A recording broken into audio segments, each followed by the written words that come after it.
So how do we know whether the God of the Old Testament, same God revealed in the New Testament, is a singular consciousness, a unipersonal deity, or a plurality of divine persons? Well, you don't just look at Deuteronomy 6:4. You have to look at the Hebrew Bible in its totality. And because we don't have too much time to elaborate, I'm just going to give some specific verses where if you read from Genesis and you read all the way throughout the Old Testament, you're going to find more than one divine person, even though it's still one God. So there's more than one divine person, but God is still one, which sounds much like what we believe as Trinitarians. So again, because of time, I got to be quick here. Just start at Genesis 1, verses 1 and 2. It says, in the beginning, God created the heavens and the earth. Key verse. The earth was formless and void. Darkness was over the surface of the deep. And the Spirit of God, Ruach Elohim, was hovering over the surface of the water. So you have God and His Spirit. They're both involved in overseeing the creation and formation of the earth. To confirm that the Spirit played an active role in creation, let me show you what Job, the book of Job says about the Spirit's role as creator. In Job 33, verse 4, watch this. Job, this is again Hebrew scriptures. It's not Christian Greek scriptures. Job 33, 4. The Spirit of God has made me, and the breath of the Almighty has given me life. So here we find saying that the Spirit of God, God's Spirit made man, and God's breath animated him. This is also found in Job 26, 13. By His Ruach, the Hebrew says Ruach, by His Spirit He has made fair the heavens. Ruach, the same Ruach in Genesis 1:2, God uses Ruach, His Spirit, to make the heavens, and God uses Ruach, His Spirit, to make man. Sure sounds like here you have God and His Spirit, and both together created all things. The angel of the Lord meets her. Now, real quickly, I have to explain what the term angel means and doesn't mean.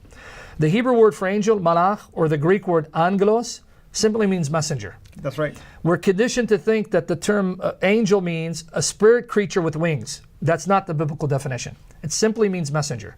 Now you can have a human angel, a human messenger, or you can have a heavenly messenger, and yet not every heavenly messenger is a creature, because this particular messenger of God is identified as God and can do what only God does. And I'll just illustrate with two examples for the sake of time.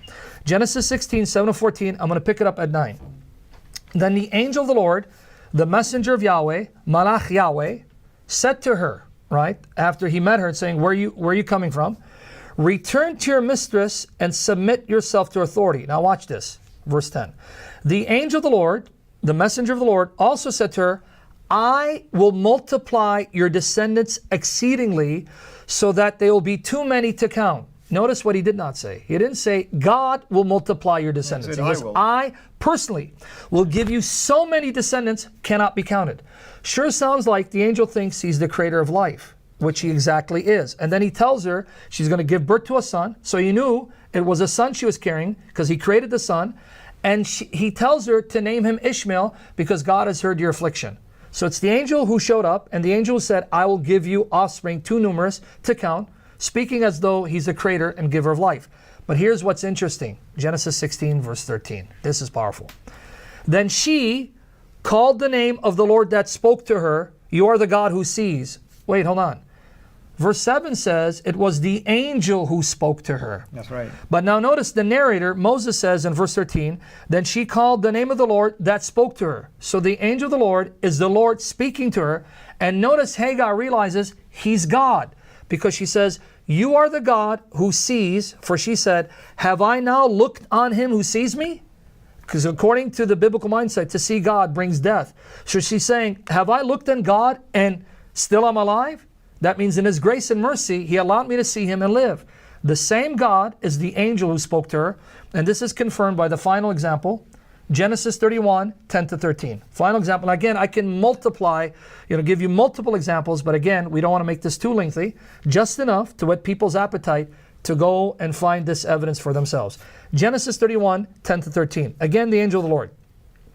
When the livestock conceived, this is Jacob speaking, I lifted up my eyes and saw in a dream that the male goats mating with the flock were striped, speckled, and spotted.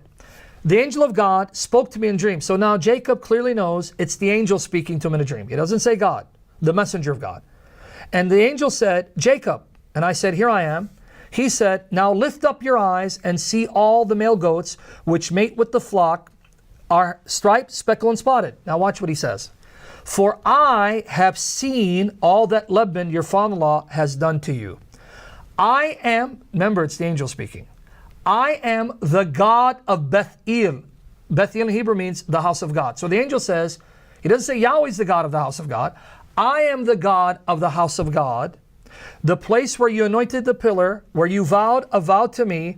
Now arise and get out of this land and return to the land of your family.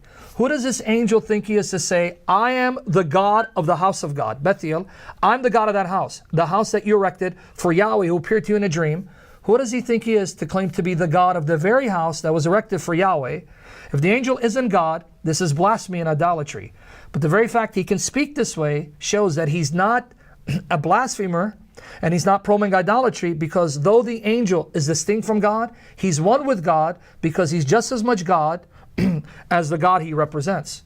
In light of God and the angel of God and the Spirit of God, and then you read God named 3 times and then just saying one, that certainly is starting to sound like the Trinity, even without the revelation of the New Testament. But I'm just going to, Isaiah 48:16 is always an interesting verse that sums up, right? Because Yahweh is the one speaking. Yahweh is the speaker.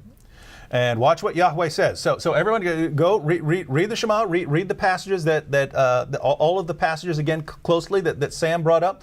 And then also read Isaiah 48:16, where Yahweh is the speaker. You can go back in the text and see that Yahweh is speaking. He said, Yahweh says, draw near to me, hear this. From the beginning I have not spoken in secret, and from the time it came to be, I have been there. And now the Lord God has sent me and his Spirit. Right. Yahweh says that he's been sent by Yahweh God along with the Spirit of Yahweh, right? Yahweh. That's right. Being sent by Yahweh with the Spirit of Yahweh. Not 2, not 4, not 6, 3.